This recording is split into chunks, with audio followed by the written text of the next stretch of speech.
Como muchos de ustedes saben, fue mencionado acá al comienzo de la jornada, el Foro de Análisis Económico de la Construcción es una forma distinta, novedosa, de hacer investigación económica de una manera continua, donde cada análisis genera inquietudes que se incorporan en el proceso y que realimentan el proceso.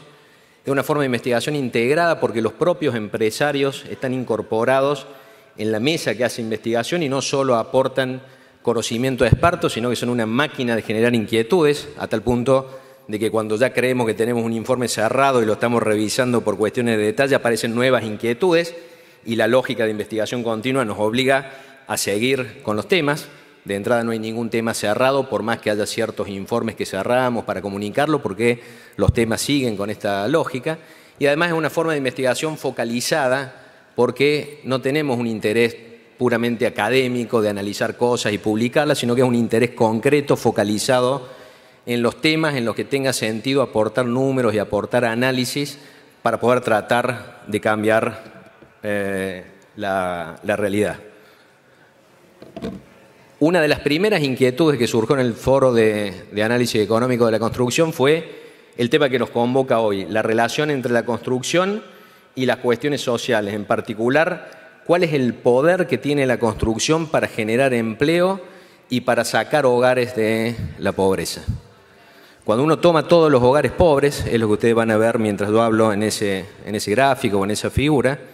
cuando uno toma todos los hogares pobres y simula numéricamente qué pasaría si todos los trabajadores que están desocupados consiguieran un empleo en blanco en el sector en el que trabajaban antes de quedar desocupados, y si todos los trabajadores en negro, informales, consiguieran un empleo en blanco en el sector en el que están trabajando, computamos entonces los ingresos correspondientes al sector de los trabajadores en blanco y estimamos de nuevo la pobreza puede reducirse en un 40%. Quiere decir que un 40% de la pobreza podríamos asignarlo a déficit de empleo. Aparece algo un poco inquietante. El otro 60% no está saliendo de la pobreza en esa simulación donde todos los que tienen déficit de empleo consiguen empleo. El derrame no existe y no existe para una proporción grande de la pobreza. No es casualidad que desde el inicio de la democracia o la recuperación de la democracia hasta acá nunca hemos perforado cierto piso de pobreza en torno, grosso modo, del 20% de la población. Tiene que ver con que, aunque la macroeconomía funcione bien, eso no le llega a un grupo importante de hogares en la pobreza. Pero lo que nos interesa hoy es el otro segmento, el que efectivamente puede salir de la pobreza a través del empleo, y ahí es donde entra la construcción, porque si hacemos la simulación partiendo del nivel de pobreza original y de los datos originales, y simulamos qué pasaría si todos los trabajadores desocupados que previamente trabajaron en la construcción consiguen un empleo en blanco en la construcción y consiguen, por lo tanto, el ingreso de un trabajador en blanco en ese sector. Y todos los trabajadores ocupados en negro de manera informal en el sector de la construcción consiguieran empleo en blanco en el mismo sector, casi un cuarto de esa pobreza asignable al déficit de empleo desaparece. Es decir, el sector de la construcción tiene un poder desproporcionado para sacar personas de la pobreza a través de la generación de empleo. Es un impacto mucho más grande que la importancia o el peso que tiene la construcción en el valor agregado de la economía o incluso en la generación de empleo. Pero un problema es que si uno decidiera entonces traccionar de alguna manera al sector de la construcción para que genere empleo, grosso modo, el sector viene generando 40% de empleo en blanco y 60% de empleo en negro. Esto se hace con la encuesta permanente de hogares, detectando todos los trabajadores ocupados, asalariados del sector de la construcción y discriminando quién tiene obra social y quién no, como una forma de discriminar quién está en blanco o quién está en negro. Una forma alternativa, que es la que está acá, es midiendo entonces todos los asalariados en el sector de la construcción, restando el empleo en blanco formal que mide IERIC y dejando el resto para la estimación del empleo informal. Las dos formas dan básicamente lo mismo, diferencias mínimas. Si uno redondea es 40% en blanco, 60% en negro. Y el punto es que ese empleo en negro está concentrado en empresas o cuadrillas de hasta 5 empleados. En esto no me voy a extender porque Jorge Colina viene a hablarles justamente de esto. Pero esto es muy importante porque, por ejemplo, construir viviendas con empresas constructoras para programas de vivienda social o viviendas a través de desarrollistas en general tienden a generar empleo en blanco, y si uno le da materiales o les da crédito hipotecario tiende a crear empleo negro. Esto en UOCRA lo hemos hablado un montón de veces con Néstor, esto lo saben perfectamente, solo que esto lo que hace es ponerle números a esa inquietud. Hay una oportunidad de generar mucho empleo en la construcción y generar empleo en blanco en la construcción y sacar muchos hogares de la pobreza, como veíamos, con un problema específico bastante grave que tiene Argentina, que es el déficit habitacional. Ahí está medido el déficit habitacional, puesto como porcentaje del total de hogares, es decir, hogares que viven en vivienda precaria, que viven en situación de cohabitación, es decir, más de un hogar en una misma vivienda, o en situación de hacinamiento, es decir, más de 2 personas por habitación dormitorio, puesto como porcentaje del total de los hogares en los últimos 10 años. Ese porcentaje bajó del 26,5% al 21,5%, 5 puntos porcentuales en 10 años. Buena noticia que tenemos que poner en perspectiva porque 5 puntos porcentuales en 10 años implica que hacer la tarea restante requeriría al menos 40 años. Es decir, acá hay un problema que se ha sostenido en el tiempo. Y si tomamos los hogares pobres, es decir, los hogares con ingresos familiares totales por debajo de la línea de pobreza, y vemos cuál es el déficit habitacional ahí, y lo ponemos como porcentaje de los hogares pobres, la reducción ahí fue mucho más grande, del 61% al 45%, con un matiz importante que ahora vamos a hacer. Y esto es lo que ocurrió con los hogares no pobres, donde también hubo una reducción en los últimos 10 años. Además del hecho de que, como veíamos recién, el déficit en hogares pobres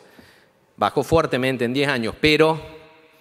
si después cuando tengan este material lo miran en detalle, el grueso de la reducción, o por lo menos 2/3 de la reducción, ocurrió durante los primeros 3 años de este periodo, no durante los 10 años. Hay una cuestión más importante todavía, y es que si medimos el déficit habitacional en los hogares pobres, ya no como proporción de los hogares pobres, sino como proporción del total de hogares, ya las barritas no van hacia abajo. En todo caso, en 2018 terminan más arriba que en 2018, más arriba que en 2008. ¿Qué es esto? Se redujo el porcentaje de hogares pobres con déficit habitacional dentro del segmento de hogares pobres, pero el segmento de hogares pobres se agrandó tanto durante los últimos 10 años que ocurre lo que tenemos en esta figura. En 2008, ustedes tienen ahí a la izquierda, 11,1% de los hogares eran pobres, 6,8% de los hogares eran pobres y tenía déficit habitacional, y lo segundo era el 61% de lo primero, lo que veíamos en el primer gráfico. Pero 10 años después, la pobreza ya no era del 11% de los hogares, sino del 20,4%, medido por personas es más todavía. Los hogares pobres con déficit habitacional son el 9,2%, más que originalmente, solo que el segundo número es solo el 45% del primero. Primera conclusión, obviamente, la movilidad social descendente agrava el problema. Es decir, uno puede construir viviendas y se va agrandando la pobreza y se sigue agrandando el problema de los hogares que tienen déficit habitacional y no tienen ingresos suficientes para solucionarlo vía el mercado, y necesita que pensemos mucho la manera de solucionarlo. Este es el déficit habitacional en Argentina, medido en 2018, con los datos del tercer trimestre del año pasado, 3 millones de hogares. Ahí está la segmentación, la primera barra de la izquierda, los hogares por debajo de la línea de pobreza, y otros 3 segmentos a la derecha de hogares que están por encima de la línea de pobreza.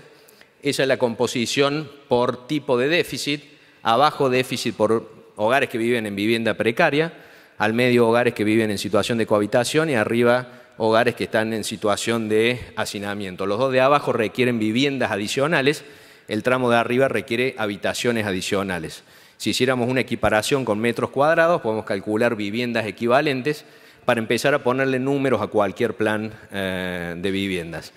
¿Qué es lo que queremos plantear? Y más que entrar en detalle con los números, es plantear inquietudes para que en todo caso sigamos discutiendo con esta misma lógica del Foro de Análisis Económico, solo que ampliado en lugar de una mesa chica a esta cantidad de mesas grandes, de tanta gente pensando estas cosas.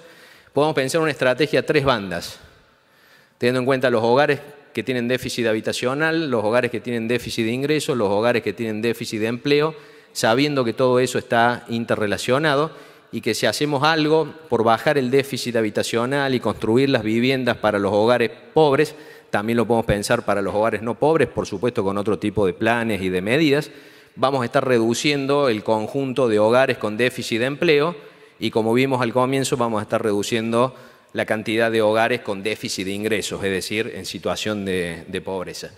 Para eso tenemos que tener en cuenta que en el caso de programas de vivienda social, de cada 100 pesos que ponga, quien sea que ponga, seguramente el Estado, distintos niveles del Estado, en construir las viviendas, el costo neto es del 60%, porque otra parte vuelve con los impuestos que pagan en los distintos niveles del Estado los propios constructores, otra parte vuelve al Estado con lo que pagan de impuestos otros sectores cuya actividad se ve impactada por la mayor actividad del sector de la construcción, otra parte vuelve al Estado con los impuestos sobre el consumo de los ingresos adicionales de los trabajadores en blanco, y una partecita que casi no se ve ahí es los fondos que de alguna manera vuelven al Estado porque el Estado se los ahorra de ayuda social. Para finalizar, porque ya hace rato que me hicieron señas, si tomáramos entonces los números que veíamos ahí, calculamos las viviendas equivalentes que habría que construir para cerrar el déficit habitacional en Argentina en hogares pobres, habría que construir 83.000 viviendas por año, si pensamos un plan a 10 años, después hay que incorporar crecimiento demográfico y lo que se agrande o achique este segmento dependiendo de la evolución de las variables sociales. Eso podría generar 100.000 puestos de trabajo permanentes en blanco durante 10 años. Eso podría sacar a más de 50.000 hogares de la pobreza, y hay algunos números para poder mirar al final de todo esto cuánto costó en definitiva sacar cada hogar de la pobreza, para que lo podamos comparar con otras opciones de reducción de pobreza,